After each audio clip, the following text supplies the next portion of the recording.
Yo les gens, c'est Phil de Gas Guzzler, j'espère que vous allez bien. Pour ceux qui le savent pas, je suis un grand passionné de culture automobile, de culture en général d'ailleurs. Et du coup, cette année, je me suis dit que j'allais faire un format dédié à la culture automobile. Et du coup, voilà, si ça vous plaît, mettez-le en commentaire, bombardez les pouces bleus, tout ça, abonnez-vous. Comme ça, moi, je verrai si vous kiffez, j'en ferai d'autres sûrement à la suite. Allez, assez parlé, j'espère que vous allez kiffer en tout cas, profitez bien. Je vous laisse avec la vidéo. Bisous. Jackie X, The Rainmaster ou Monsieur Le Mans. J'espère que ça vous dit quelque chose parce que cet homme a marqué l'histoire de l'automobile. Jackie, ou Jacques Bernard X, né à Ixelles en Belgique le 1er janvier 1945, fils de Jacques X, journaliste automobile reconnu qui a lui-même remporté pas mal de rallyes. Il a aussi un frère, Pascal, qui sera le plus jeune pilote d'avion au monde en 1950 en passant son brevet de pilote à l'âge de 13 ans. Son frère a aussi été un grand nom de l'automobile avec différents records, mais on n'est pas là pour parler de lui aujourd'hui. Vous l'aurez compris, il est bien entouré pour évoluer dans ce milieu. Le problème c'est que Jackie ne porte aucun intérêt à l'automobile. Il demande même à son père d'arrêter de l'emmener voir des courses. À l'école, c'est pas fou. Au fond de la classe, il préfère la nature et se voit bien jardinier ou garde-chasse. Vers l'âge de 5 ans, son père le mettait déjà au manche d'un avion biplace et voyait en lui beaucoup de précision et un œil vif. Alors que son frère entame sa carrière de pilote automobile, Jackie ne montre aucun intérêt au sport mécanique, jusqu'à ses 15 ans, où son père lui offrit un petit trial Zundap, et il décida de se mettre à la moto pour occuper ses dimanches. Sa famille découvrit alors un jeune brillant sur deux roues et surtout extrêmement déterminé. C'est ici que débute cette carrière assez incroyable et très éclectique. Il se mit à rouler en régional trial, puis il se prend au jeu de la victoire, et décide de rouler en enduro et en vitesse. Un importateur Zundap le remarque en 62 alors qu'il termine son parcours trial avec un pneu arrière crevé, et lui offre un guidon officiel.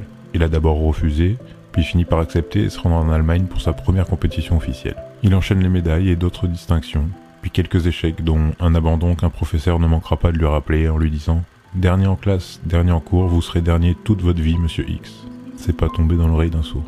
En 1963, à 18 ans, champion de Belgique en trial, il part faire son service militaire. Il a l'âge de rouler en auto et sera affecté à la conduite des chars AMX. Il sera d'ailleurs le seul du bataillon à réussir à les garer en faisant des travers. C'est là qu'il se découvre une envie de piloter des voitures. Il participe donc en parallèle à des compétitions, courses de côte, rallye, et se fait relativement remarquer par son talent, au volant d'une BMW 700S que lui a prêté ce même importateur Zundap, qu'il a plié quelques fois d'ailleurs. Puis repéré par une team, il participe à la Coupe de Spa en 64 sur une Ford Cortina Lotus. Pendant la course, au bout de la ligne droite, dans le circuit le plus rapide du monde à l'époque, il est gêné par une Alpha et sort de la route. La voiture s'envole et termine dans une prairie interdite au public. Malheureusement, il y avait du public et l'un d'eux sera tué sur le coup. Dans la confusion, les secours ont d'ailleurs mis cette personne dans la même ambulance que Jackie. Il n'en gardera pas un très bon souvenir. Malgré ça, conscient de son talent, la team ne laissa pas Jackie sans rien et le remit au volant. Et c'est en 65 que monsieur Ken Tyrrell, grand monsieur avec une vision nouvelle du sport auto à l'époque, lui offrit une place en Formule 3. Jackie termine son service militaire et partit faire ses preuves en F3. Il cassa aussi quelques voitures dans cette catégorie, puis direction la F2, en tant que coéquipier de Jackie Stewart. Entre la F3 et la F2, Jackie est sacré champion de Belgique en tourisme après sa victoire aux 24 heures de Spa au volant d'une BMW 2000 Ti. Puis participe à ses premières 24 heures du Mans sur une Ford GT40 en 66 pour la team Essex Wire, malheureusement contraint à l'abandon. C'est la fameuse année du film Le Mans 66. 1967, Jackie remporte les 1000 km de Spa sous la flotte. Il faut savoir que Jackie aime surprendre et se donner plus que gagner par principe. Il est alors débutant en proto sur une Mirage Ford et prend donc sa première victoire internationale en proto. Cette année-là, il a roulé 48 week-ends sur 52. La même année, toujours en F2, il dispute le Grand Prix d'Allemagne sur le Nürburgring. Le circuit était tellement grand que les F2 roulaient avec les F1 qui faisaient le double de puissance. Un photographe accompagné d'un ami raconte que dans la remontée du carrousel, il était parti faire des photos d'un saut en courbe sur la piste pendant les essais. Il entendait les pilotes couper plus ou moins les gaz pour ne pas trop se déporter et se retrouver dans l'herbe, mais Jackie X, au volant de sa Matra, n'a rien lâché et fait le plus gros saut de la journée. De retour au paddock, surprise, Jackie avait signé le 3e temps derrière Jim Clark et Denny Hulme, devant toutes les autres F1. Magnifique prestation qu'il dit devoir à sa connaissance de la piste qu'il a acquise pendant les 84 heures du Nürb. Le lendemain, les F2 partent derrière les F1 à cause de l'écart de puissance. Pendant la course, Jackie remonte jusqu'à la 4e place jusqu'à ce qu'une rotule de suspension casse et le contraigne à l'abandon. Il finira tout de même champion d'Europe de F2 à la fin de la saison. De nouveau repéré, Enzo Ferrari lui propose un volant en F1 pour la saison suivante. En cette fin 67, il remporte les 1000 km de Paris, les 9 heures de Kyalami, le Grand Prix de Suède et surtout les 1000 km de Spa en début 68. C'est là qu'il sera surnommé The Rainmaster. Le silence absolu sur le circuit après le premier passage de Jackie laisse penser qu'il y a eu un gros carambolage. Mais non, il avait simplement pris 38 secondes d'avance sur le peloton. Et tout ça sous des trompes d'eau, avance qu'il continuera de creuser jusqu'à prendre un tour et demi au second lors de son premier relais. Il a mis ça sur le fait qu'il venait de remporter la Coupe de Spa sur une Ford Falcon le matin même. Quelques semaines plus tard, le voici au volant de la F1 Ferrari. Du haut de ses 23 ans à Rouen pour le Grand Prix de France, il est le plus jeune pilote du plateau à l'époque. Malheureusement, au 3e tour, Josh Lesser est victime d'un crash et périt dans sa Honda. Jackie remporte la course, sous la pluie une fois de plus, et c'est une première victoire amère pour lui qui déposa la gerbe de fleurs de la victoire sur les lieux du crash durant son tour d'honneur. Cette année 68 se terminera au Canada à cause de l'accélérateur de la Ferrari qui resta bloqué à 3 reprises. Après 2 vérifications dans les stands, le 3e blocage aura raison du pilotage de Jackie. Une violente sortie de route et une fracture tibia-péronée sonneront la fin de la saison. Les carbus sont restés ouverts, ce qui arrive pour le résultat que je n'ai même pas pu tourner, j'ai continué absolument tout droit pendant ce temps. En 1969, en F1, il passe chez Brabham, mais surtout, il participe aux 24 heures du Mans une nouvelle fois. Jackie X, associé à Jackie Olivier, sont sur la Ford GT40 Gulf numéro 6. Le départ est donné à 14h, départ Le Mans, chaque pilote court vers sa voiture. Tous, sauf Jackie, qui décide d'y aller en marchant. Tout le monde était déjà parti quand Jackie finit de mettre son harnais. Il expliquera plus tard ce signe de protestation par le danger présent quand tu essayes de mettre ton harnais alors que tu es déjà à 300 km/h. Depuis ce jour, le départ Le Mans a été interdit, car c'est au premier tour que le destin lui donna raison. Au niveau de Maison Blanche, John Wolf mord à l'herbe, perd le contrôle et vient frapper le talus de face. Wolf est éjecté car il n'est pas attaché. Chris Amon, qui arrive juste derrière, ne peut éviter la carcasse au milieu de la piste. C'est le choc, les 2 voitures s'embrasent, Chris Amon réussit à sortir de la voiture. Depuis les stands, on aperçoit une épaisse fumée qui s'élève, John Wolf vient de perdre la vie. La course reprend, les heures s'enchaînent, Porsche est en tête depuis près de 20 heures. Le jeune Jackie est vite oublié. Mais entre les casses de boîte de vitesse, les sorties de route et un certain talent, Jackie se retrouve derrière Herman qui est premier sur sa Porsche 908. Il le dépasse, mais la vitesse supérieure de la Porsche permet à Herman de reprendre la tête dans la ligne droite des Hunaudières. Puis Jackie repasse devant sur un beau freinage. S'en suivent divers dépassements. Arrivé au dernier tour, plutôt que de prendre la tête, Jackie simule une panne et ralentit. C'est en fait pour empêcher Herman de prendre l'aspiration derrière et d'en profiter à son tour afin de dépasser Herman pour passer l'arrivée avec seulement 120 mètres d'avance, retirant ainsi la victoire que Porsche attendait tellement. C'est la victoire la plus serrée de l'histoire des 24 heures du Mans car celle de 66 n'était pas un vrai duel. Le lendemain, alors qu'il rentre en Belgique, il se fait couper la route par une 2 chevaux pour l'éviter les s'enquille sur un poteau télégraphique en béton avec sa Porsche Targa flambant neuve. Et bien sûr, il avait sa ceinture. Comme quoi. Vice-champion du monde de F1 en 69, en 70, X retourne chez Ferrari, en F1, puis en proto et chez BMW en F2. Durant les 24 heures du Mans, la Ferrari 512S ne fait pas réellement le poids, mais Jackie se hisse tout de même à la seconde place à la mi-course. Sur un blocage de roue, X part en tête à queue, un talus prévu pour le stopper lui servit de tremplin. La voiture retomba sur un commissaire de course qui sera tué sur le coup.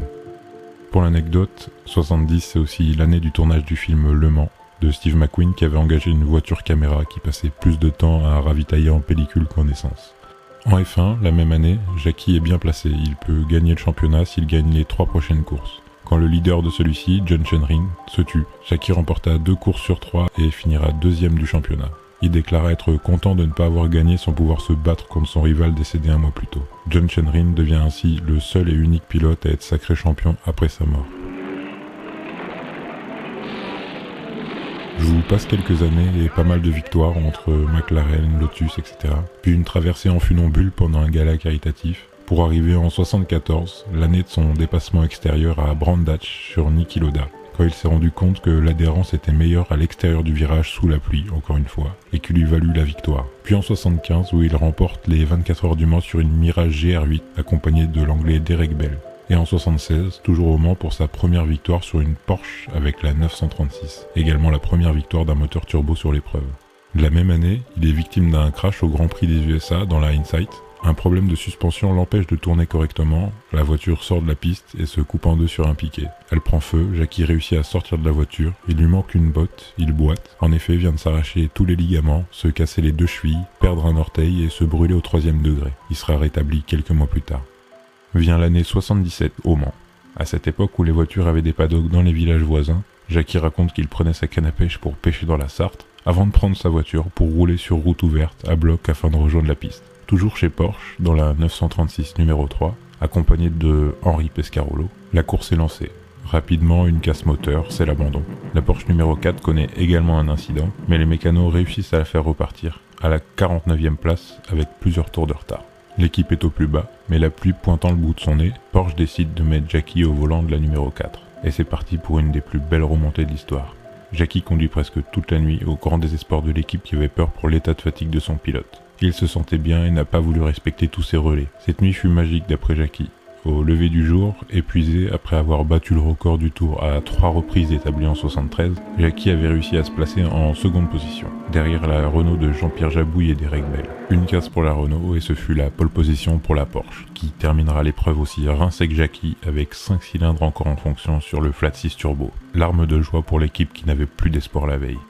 En 79, il abandonne la F1 alors qu'il roule pour l'IJE. C'est le début d'une autre ère, Jackie ne se sent plus à sa place, il veut se recentrer sur l'endurance. Il continue donc en endurance et en Can-Am aux États-Unis, où il remporte le championnat dès sa première saison. En 1980 et 81, il ne court que les 24 heures du Mans, où il finit 2e et 1er. Il fait son grand retour en 82 en remportant son 6e titre aux 24 heures du Mans et revient dans le championnat avec Porsche. Il remporte le titre qu'il conservera l'année suivante. À ce moment-là, il est double champion du monde d'endurance en 82 et 83 et recordman absolu des épreuves d'endurance, avec plus de 50 succès dont 47 manches en championnat du monde. En parallèle, suite à sa rencontre avec son ami Thierry Sabine, il participe au Dakar et à divers rallye-raids. Après plusieurs tentatives, notamment chez Citroën en CX 2400 GTI, en 1983, il remporte le Dakar au volant d'un Mercedes 280 GE avec son copilote l'acteur Claude Brasseur. Il devient donc le premier pilote à s'être imposé en endurance, en F1 et en rallye-raid. En 84, il embarque Porsche dans l'aventure avec 2 Porsche 911. Malgré quelques soucis, X arrive à signer pas mal de temps scratch et se hisse dans le top 10. Ça ne suffira pas, une sortie de route leur coûtera leur place et le duo finira à 6ème. Quant à l'autre Porsche, elle remportera l'épreuve avec René Metge. Cette participation de Porsche sonne le glas pour les participations de constructeurs à cette épreuve mythique du Dakar. En parallèle, il devient directeur de course au Grand Prix de Monaco. Pendant la course, Alain Prost est en tête. Il pleut à verse. Un jeune prometteur nommé Ayrton Senna attaque une remontée incroyable sous les trompes d'eau. Alors qu'il talonne Alain Prost qui demande lui de stopper la course depuis plusieurs tours, Jackie décide d'arrêter l'épreuve à cause des conditions désastreuses, privant Ayrton Senna d'une certaine victoire. L'histoire est un peu complexe, mais accusé d'avoir fait gagner Prost, Jackie sera démis de ses fonctions. En 86, à 8 jours de l'arrivée du Dakar, l'hélicoptère de Thierry Sabine se crache. Jackie perd un ami, le Dakar perd sa légende. Mais Thierry a toujours dit que quoi qu'il arrive, le Dakar devait continuer. Les deux Porsche ont signé un doublé, Medge en tête devant X, encore un podium au goût amer. En 87, sur une Lada, avec son nouveau copilote et ami Christian Tarin, il est contraint à l'abandon. Et c'est donc en 89 que Jackie et Christian rejoignent Harry Vatanen chez Peugeot avec les redoutables 405. Le duel Vatanen-X au Dakar cette année-là fut incroyable. La victoire étant acquise pour Peugeot et les deux concurrents étant coude à coude, Jean Todt, directeur de course, a tiré la victoire à pile ou face et c'est Harry Vatanen qui remporte face à Jackie X. Cette pièce est aujourd'hui le porte-clés personnel de Jean Todt. 91, il prend sa 7ème victoire au Mans, mais en tant que coach cette fois, pour l'écurie Mazda, qui engageait sa mythique 787B qu'on connaît tous pour sa sonorité orgasmique. C'était d'ailleurs la dernière chance pour Mazda d'engager un moteur rotatif sur l'épreuve grâce à une dérogation. Son expérience et la rigueur japonaise auront fait bon ménage. Quelques mois plus tard, il embarque avec Citroën sur la ZX aux couleurs de camel. En tête puis second, ils sont contraints à l'abandon après un incendie. Jackie et Christian s'embarquent donc dans le rallye des pharaons. Spectacle d'un nouveau drame. Dans une étape, après plusieurs tonneaux, la voiture prend feu, Jackie s'extirpe de la carcasse, elle explose, Christian est encore à l'intérieur. Jackie et Jean Todt sortent Christian de l'épave, qui succombera malheureusement à ses blessures 3 jours après son rapatriement. Il continua à rouler en rallye-raid dans les années 90 et organisera même par la suite le rallye des pharaons. Tombé amoureux de l'Afrique, il s'installe au Mali afin d'œuvrer pour beaucoup d'actions humanitaires. Il réalise en 2000 le Dakar avec sa fille Vanina, où ils occupent une belle 18e place. Il continuera par la suite à épauler sa fille qui roulera dans divers championnats. Il a aussi reçu masse de distinctions.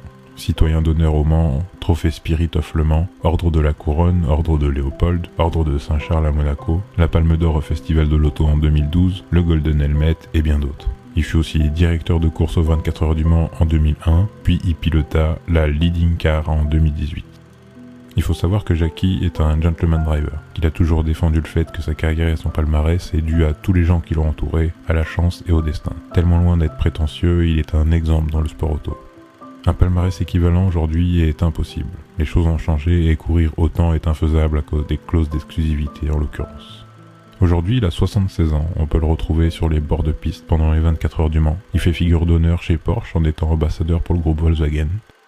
J'ai un immense respect pour cet homme qui a un palmarès, une carrière et une humilité incroyables, et qui de base voulait juste être jardinier, donc n'abandonnez jamais.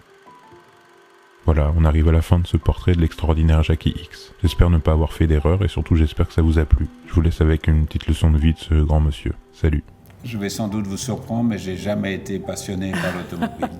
Moins j'étais performant, plus je leur ai donné des inquiétudes, qu'ils en sont arrivés à m'offrir un jour une moto pour faire un peu de compétition. Et là, j'ai découvert que je pouvais quand même être bon à quelque chose. La réalité, c'est que, franchement, je pensais que j'allais être jardinier. Je n'ai jamais fait ce que je voulais dans la vie, en fait. J'adorais le jardinage, j'adorais être gardien de réserve naturelle et tout ça.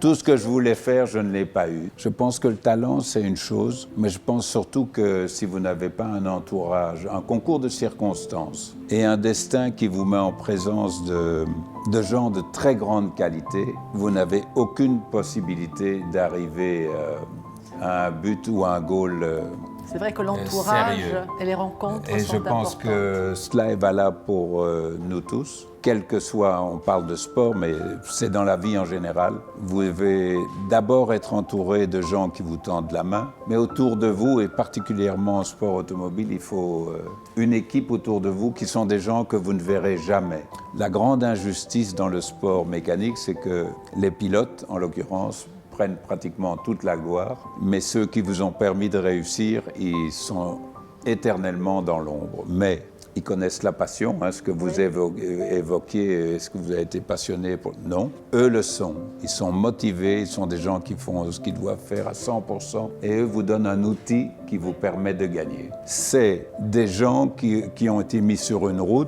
qui sont passionnés et motivés certainement, mais aussi la volonté de faire un travail parfait à 100%. Après, ces gens-là, ils ont un projet, ils choisissent quelqu'un pour faire la finalité.